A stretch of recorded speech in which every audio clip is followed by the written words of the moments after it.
já que nós estamos falando sobre tudo isso que envolve essa treta, né, em torno do Toffoli, Lava Jato, porque tudo isso me faz lembrar do quê? Magnitsky.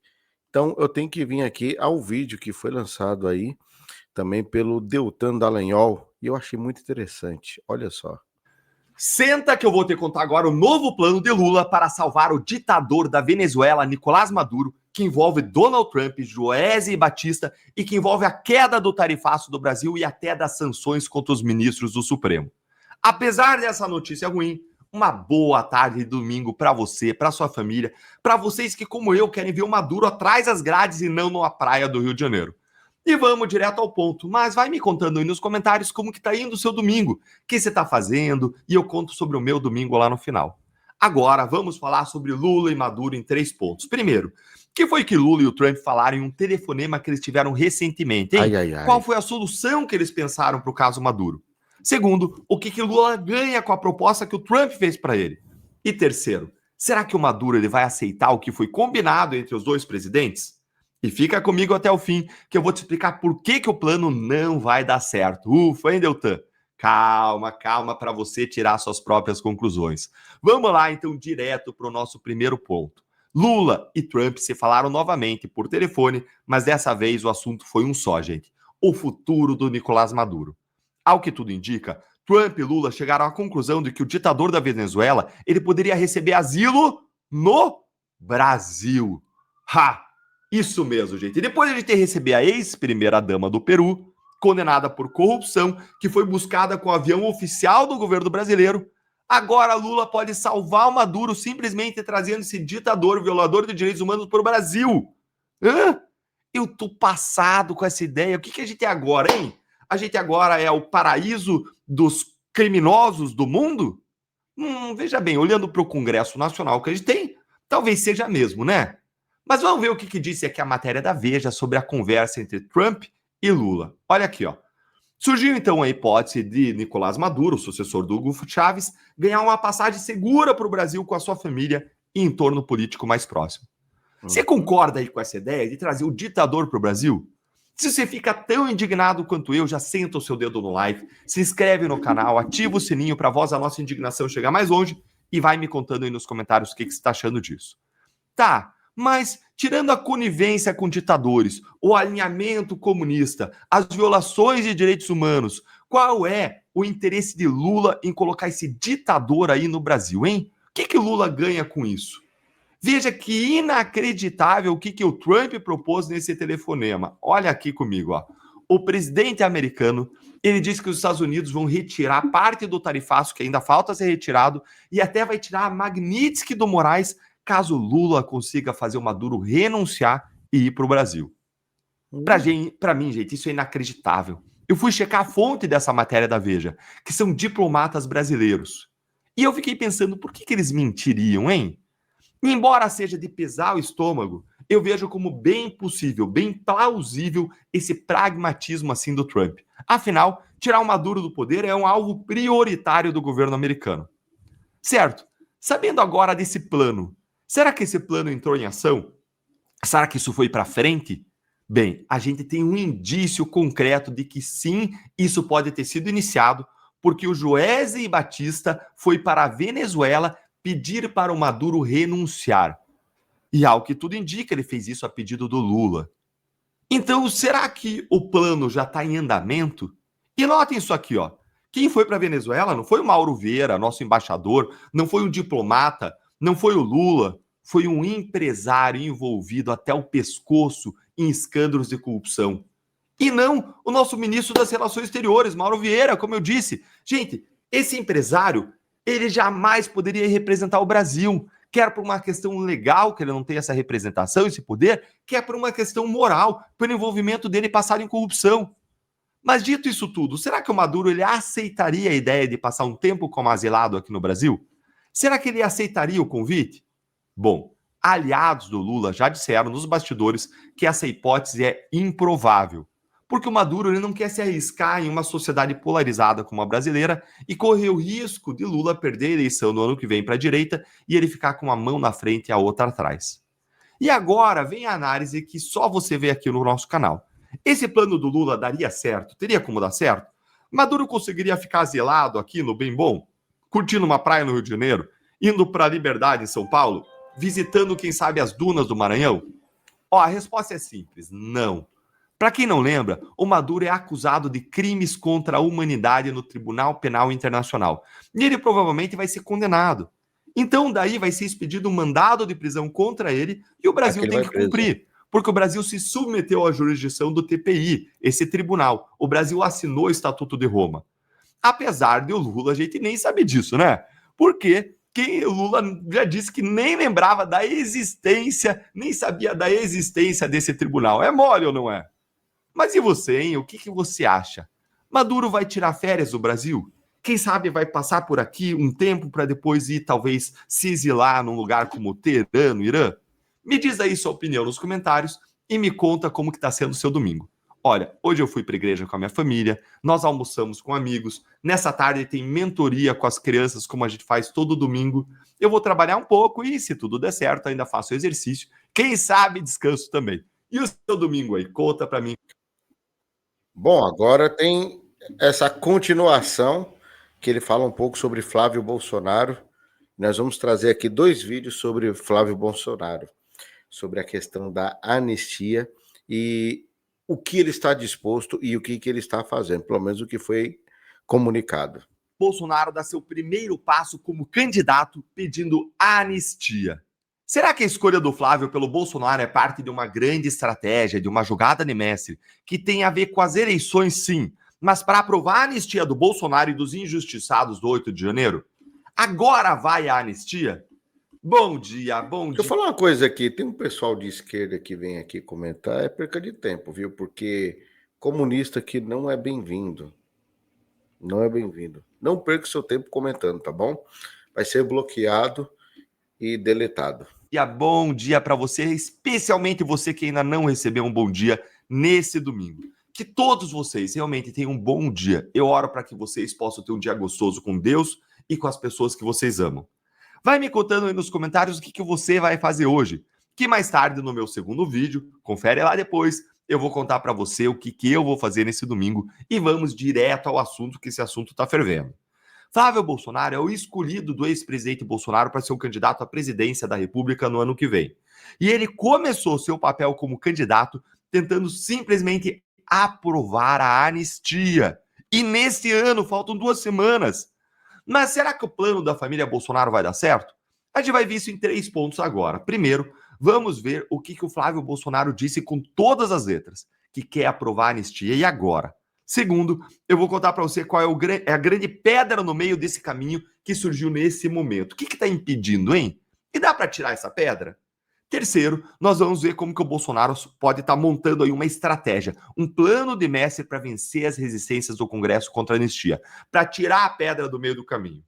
E por fim, eu vou te fazer uma análise bônus de presente. Eu vou explicar para você se hoje a anistia tem números para ser aprovada no Congresso e você vai se surpreender com isso. Bora então direto para o nosso primeiro ponto aqui. O Flávio Bolsonaro, ele iniciou seu papel de pré-candidato à presidência pressionando a classe política pela anistia. Olha aqui o que o Flávio disse lá no X, lá no Twitter. O primeiro gesto que eu peço a todas as lideranças políticas que se dizem anti-Lula é aprovar uma anistia ainda neste ano. Espero não estar sendo radical por querer a anistia para inocentes. Temos só 2 semanas. Vamos unir a direita. Gente, o Flávio ele quer tentar aprovar a anistia ainda neste ano, o que é, pelo calendário do Congresso, muito difícil. Será que ele vai conseguir? Será que nós vamos conseguir? O que mudou, hein? Qual é a nova carta na manga? Segura que você já vai entender. Vamos para o nosso segundo ponto. Para conseguir aprovar a anistia, o Flávio Bolsonaro ele vai ter que vencer a resistência de uma grande pedra no meio do caminho, em o que se chama Paulinho da Força, lá na Câmara dos Deputados. Ele é o relator do projeto de lei da anistia. Será que o Paulinho da Força está disposto a ajudar a aprovar a anistia? A gente tem que lembrar, gente, que o Paulinho da Força ele é de esquerda. Ele é um aliado próximo de Alexandre de Moraes e de Gilmar Mendes. E que ele, inclusive, teve uma reunião com o Gilmar e com o Alexandre de Moraes depois da urgência da anistia ter sido aprovada na Câmara. Dito isso, a gente consegue compreender porque ele é contra uma anistia. Lembre, a anistia anula completamente tudo, derruba tudo, acaba com os crimes, com as penas, e ele é contra uma anistia e ele é a favor apenas de uma dosimetria, ou seja, de um projeto que reduz um pedaço das penas. Basta lembrar aqui, gente, que o Gilmar Mendes ele já disse publicamente que ele é contra a anistia. Então é evidente que o Paulinho da Força, aliado dele, ia ser também contra. E aí, nessa última semana, o Paulinho da Força ele deu um ultimato ao PL, um ultimato ao Partido Liberal do Bolsonaro, que é o maior da Câmara, dizendo o seguinte: ou vota a dosimetria, a redução das penas, ou não vota nada. Ou seja, ele vai se opor completamente a qualquer ideia de anistia. É claro, gente, que isso contraria completamente os planos do Flávio Bolsonaro. Mas dá para tirar essa grande pedra que está no meio do caminho da anistia? Tem uma corrente nos bastidores dizendo que o Centrão pode ajudar a destravar esse impasse da votação da anistia, e eu vou te explicar o porquê agora no nosso terceiro ponto. Qual é a estratégia de mestre de Bolsonaro que pode estar acontecendo nesse exato momento para aprovar a anistia? Ó, gente, quando me caçaram, o que foi decidido pelas mãos de um ministro delatado na Lava Jato, tentaram calar a mim e a 345 mil eleitores. Mas nós, juntos, nós demos uma resposta ao sistema. Juntos nós construímos esse canal do YouTube, que é um megafone que chega a milhões de pessoas por mês, lutando por verdade e lutando por justiça. E você faz parte dessa comunidade, se inscrevendo, curtindo, compartilhando, ativando o sininho, e assim a gente não vai se dar por vencido. A gente vai seguir juntos, lutando por verdade, por justiça e inclusive pela anistia. E eu quero agradecer profundamente a você por fazer parte disso. E vamos então ao nosso terceiro e último ponto. Vamos lá. Muita gente esperava que Bolsonaro indicaria o Tarcísio de Freitas como candidato à presidência, porque o Tarcísio ele tem um resultado melhor do que o Flávio nas pesquisas. Aí, com a indicação do Flávio, que é um nome também muito forte, surgiu uma teoria nos bastidores. A teoria de que o Bolsonaro indicou Flávio para forçar uma negociação com o Centrão. Bolsonaro estaria dizendo algo assim: olha, a anistia é a minha prioridade absoluta agora nesse momento. Afinal de contas, Bolsonaro está preso com graves problemas de saúde. Tem muita gente presa aqui no Brasil, lá na Argentina agora também para ser extraditada. E Bolsonaro estaria dizendo algo assim, ó: se vocês do Centrão aprovarem a anistia, aí eu posso mudar a minha indicação para o Tarcísio, do Flávio para o Tarcísio. Se não aprovarem a anistia, continua sendo o Flávio, que é um ótimo nome também, nessa visão, nesse discurso do Bolsonaro. Olha, ou vocês aprovam a anistia e eu posso considerar substituir, ou então vamos com o Flávio Bolsonaro. E vamos lembrar qual foi o primeiro movimento do Flávio que eu mostrei para vocês após a indicação dele. Eu quero fazer uma pergunta aqui, quem está me acompanhando, por favor, comenta aí. Você confia em tudo o que o Tarcísio está fazendo? Você acredita que o Tarcísio é alguém confiável? Comenta aí se você acredita, confia nele ou não. Sim ou não? Comenta aí. Eu tenho a minha opinião. Eu não acredito nem um pingo no Tarcísio. Votaria nele em última das opções, só para não votar no Lula. Mas se tivesse outra opção, eu votaria qualquer um. Não gosto do Tarcísio. Dá uma olhadinha aqui, ó. Lembra comigo. Aí, ó. Dá uma olhadinha. O primeiro movimento dele, o primeiro gesto que eu peço a todo mundo que se diz anti-Lula é aprovar a anistia. E aí vejam aqui, ó, nessa reportagem do Estadão que eu vou mostrar para vocês, como que os políticos entenderam esse movimento do Flávio pela anistia a partir da visão dos próprios políticos. Olha aí, a mensagem soa uma chantagem no mundo político, na linha de anistiar agora para liberar a negociação da chapa presidencial novamente. Foi assim que os políticos entenderam, com uma mensagem clara do Bolsonaro. Em caso de ser verdade essa teoria, gente, seria uma jogada de mestre do Bolsonaro para vencer a resistência do Centrão para passar a anistia, mesmo quando ela contraria o próprio STF. Vocês entenderam? Aí fica completamente explicado o movimento do Flávio Bolsonaro de começar sua candidatura já tentando forçar a aprovação da anistia. Ele tinha, gente, outros 10 jeitos de começar essa pré-candidatura. Ele podia tentar falar com o eleitorado mais amplo, falando de Brasil, falando de vencer Lula, falando de causas conservadoras do STF, ou falando de retomar um caminho para a prosperidade. Então a questão é, a escolha da anistia, como essa primeira pauta, faz parte desse plano que eu expliquei? Mas presta atenção aqui, ó. Mesmo que exista esse plano, nada impede do Bolsonaro insistir em Flávio se a anistia não der certo ou em razão do crescimento da própria pré-candidatura do Flávio. Agora vamos para uma informação bônus que eu te prometi aqui de presente. Caso a anistia seja colocada em votação, será que a direita e o Centrão conseguem aprová-la? Gente, sim, conseguem. O Paulinho da Força, inclusive, ele já disse nos bastidores que ele não quer colocar o projeto da dosimetria para votar, porque ele sabe que a oposição, a direita, pode apresentar uma emenda, um destaque no plenário e aprovar uma mudança do texto dele para sair da dosimetria que o Paulinho da Força quer para voltar para uma anistia e aprovar a anistia. Dá uma olhadinha aqui nessa matéria aqui do Globo, que está bem explicadinha essa estratégia aí do Paulinho da Força, do que ele tem medo. Olha aqui, ó. A estratégia dos bolsonaristas é pautar o relatório que trata da redução das penas, que é o que o Paulinho da Força quer, que ainda vai ser apresentado, e durante a votação colocar um destaque de preferência para retomar o projeto original de Marcelo Crivella, do Republicanos. O texto da anistia ampla. Aí, olha aqui, ó, com medo disso, o Paulinho da Força está condicionando colocar o projeto dele em votação da dosimetria a um compromisso de que não exista nenhum destaque ou emenda para mudar o seu projeto de dosimetria. Vocês acreditam nisso, gente? Olha a canalice. Tem voto para aprovar a anistia, aí ele não deixa o Congresso exercer o seu poder de nos representar, de legislar, de decidir os rumos do país, e ele bloqueia a votação. Esse medo do Paulinho da Força, gente, dá a senha de que tem sim votos para passar anistia. Por isso que eles estão com medo. Exato. Então, quem é que está chantageando quem, hein? Ao segurar, ao não colocar em votação, quando tinha que colocar em votação. Não é ele que decide os rumos do país, é o Congresso Nacional. Quem está chantageando quem? E vamos lembrar que ele é só um títere, ele é uma marionete nas mãos do Mota e nas mãos do STF. Vocês entenderam? E o que você acha, hein? O Bolsonaro vai conseguir aprovar a anistia? E o que você acha da jogada de mestre? Conta aí para mim a sua opinião nos comentários.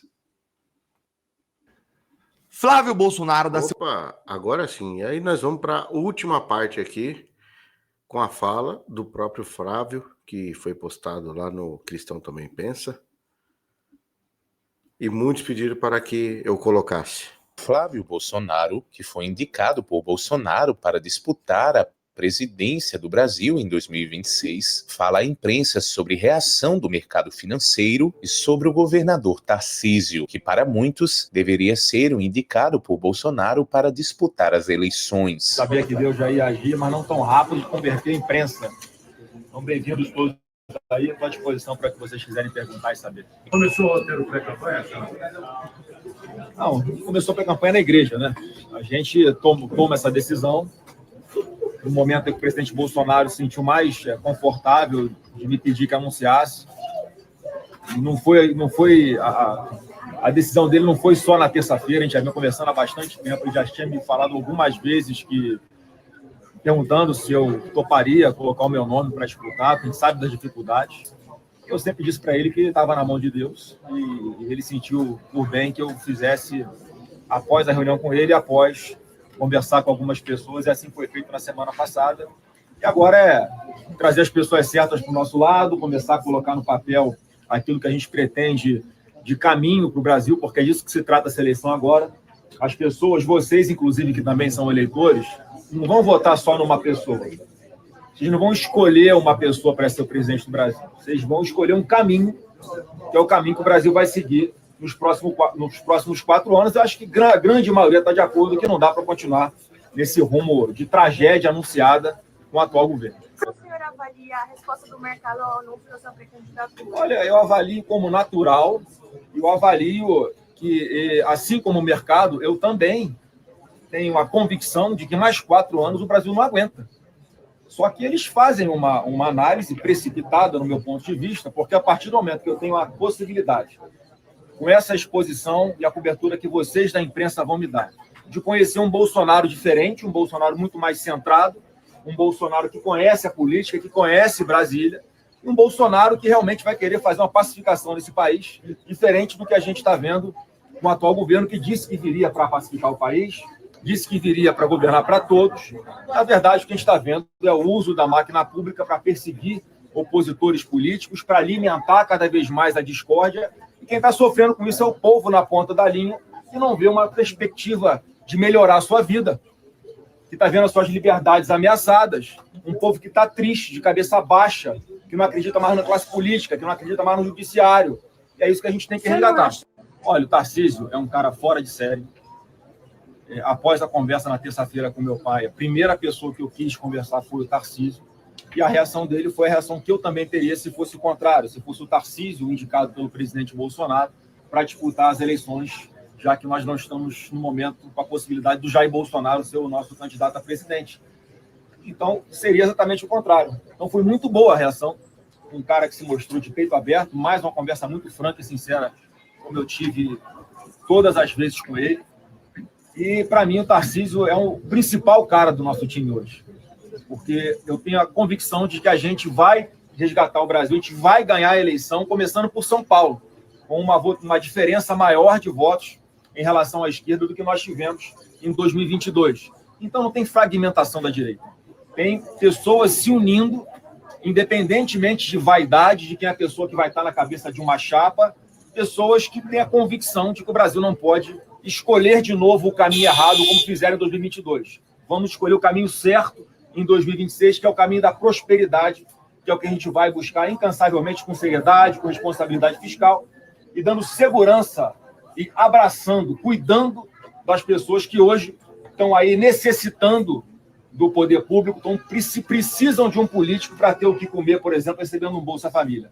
A gente vai tratar essas pessoas com dignidade, a gente vai dar esperança para elas, e elas vão prosperar na vida, porque a chave disso está na cabeça delas, que elas podem sair dessa situação, ganhar muito mais, 3, 4, 5, 10 vezes mais, terem o próprio negócio, sem depender de político, nunca mais nas suas vidas. Ele escreve: tomada a decisão ontem, hoje começam as negociações. O primeiro gesto que eu peço a todas as lideranças políticas que se dizem anti-Lula é aprovar a anistia ainda este ano. Espero não estar sendo radical por querer anistia para inocentes. Temos só 2 semanas, vamos unir a direita. O deputado Nicolas Ferreira, compartilhando fala de Flávio Bolsonaro, escreve exatamente o que escrevi ontem. A movimentação do Flávio é decisiva para a anistia. Restam 2 semanas. Trabalharemos e lutaremos por isso.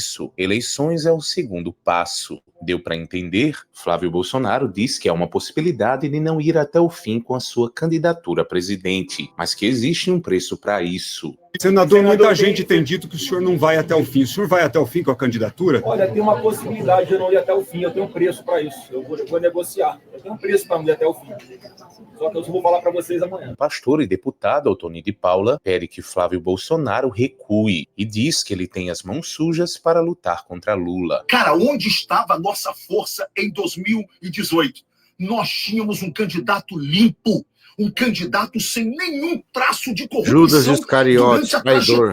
Política. Esse aqui é um dos maiores traidores da direita. Só ganha dele a Joyce Hasselman e o outro lá, o que fazia filme pornô lá. Esqueci até o nome dele, Alexandre Frota. Dele. Não adiantava dizer que ele era despreparado. Nós batíamos a mão no peito e apontávamos o dedo, chamávamos Lula de ladrão, chamávamos o PT de partido de corrupto, porque o nosso candidato nos dava orgulho, era limpo.